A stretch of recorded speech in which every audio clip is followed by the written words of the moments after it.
Hello there. Last night I went to the theater and saw The Beekeeper, and now I want to tell you about it. It's an action film that follows a revenge storyline. It was written by Kurt Wimmer, directed by David Ayer, and stars Jason Statham as Adam Clay, Emmy Raver Lampman as Verona Parker, and Josh Hutcherson as Derek Danforth. The story follows a retired secret agent called Adam Clay. Adam lives his life keeping bees and making friends. When a friend of his, Eloise Parker, suddenly commits suicide, he gets involved and finds himself wrapped up in a deep-seated conspiracy. After rearming himself and doing some research on his enemies, Adam heads out to hunt down the leaders of the conspiracy to protect future victims. The movie is filled with bee references, most of them bad puns, and a lot of high-octane action. Adam finds himself working against the FBI and Eloise's daughter Verona and facing off against the young billionaire businessman Derek Danforth. The film shows us both their perspectives and Eloise's before her death. The cast is filled with a few named characters in each storyline.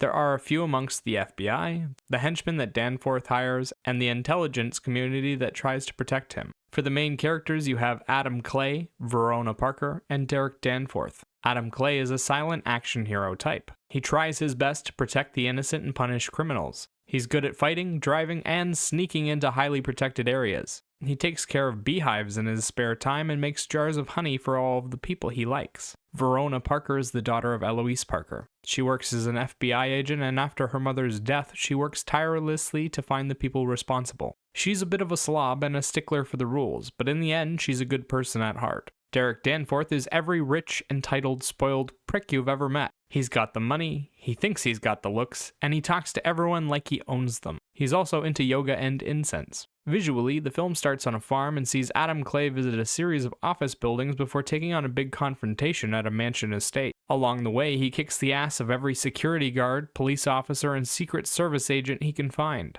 In the other two storylines, we see Danforth conspire with others to put an end to Adam, and Verona follows in Adam's wake, investigating the case and trying to catch up. For big visual moments, there are a couple of explosions, lots of gunplay and fistfights, and some truly brutal kills. Sound-wise, the film doesn't use a lot of music. It's mostly silent, with a lot of ambient noise from the scenery. The few times that they do use music, they use instrumentals, and they tend to use them during transitions and action sequences. The instrumentals try to bring excitement to big moments. Okay, so how was it? The writing was bland and straightforward. We have the world's best assassin and a ham-fisted revenge tale. It's pure fantasy with Adam taking on entire armies by himself without getting injured and never missing a single beat. Adam isn't an interesting character, and they don't spend any time with the woman who is the reason for his revenge mission. We're just told that she was important. The other characters around Adam are also bland stereotypes, and the film doesn't give them a chance to do anything. The one good part of the story is the action. It's filled with brutality and a lot of it.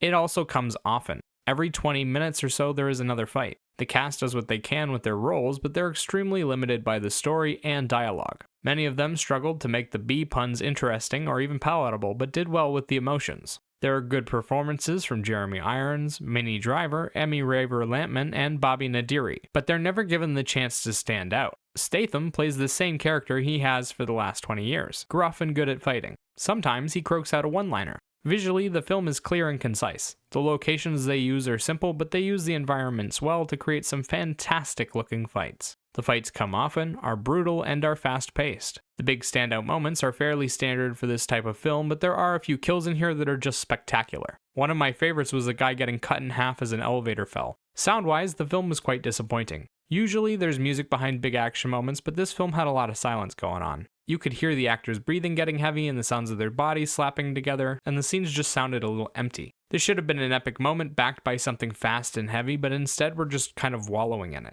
It doesn't fit well with the theme of the movie either. Adam Clay is a Bond-type character who can do anything, so he should be presented as a bit larger than life. Overall, The Beekeeper was an okay action flick. It doesn't even bother with the story and instead gives out the bare-bones information they had in the trailer. The action is pretty good, but they didn't do anything to enhance it, and without proper motivation, it's just a guy beating up other guys. If you're into that sort of thing, give it a try. As for me, I'd give this a 5 out of 10. Remember, these are just my thoughts on the film. Let me know what you think in the comments below. Bye-bye.